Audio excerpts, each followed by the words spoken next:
Hello everyone, কেমন আছেন সবাই? এটা বিয়ানীবাজার ইনার কলেজ রোডের নতুন একটা রেস্টুরেন্ট, নাম হট পেপার চাইনিজ রেস্টুরেন্ট। গতকালকে সেটা উদ্বোধন হয়েছে।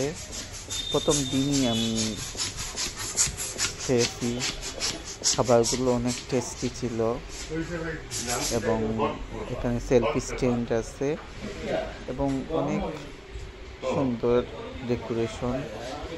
খেতেও ভালো লাগবে, বসতেও ভালো লাগবে। আমি তো গিয়েছি, আপনারাও গিয়ে দেখবেন, আশা করি ভালো লাগবে। আর আমার চ্যানেলটি সবাই সাবস্ক্রাইব করবেন আর বেল বাটনটি অন করে রাখবেন, যাতে আমার ভিডিও সবার আগে পেয়ে যাবেন। আপনারা পাশে থাকলে আমার ভিডিও করতে আরও আগ্রহী হব। সবসময় আমার চ্যানেল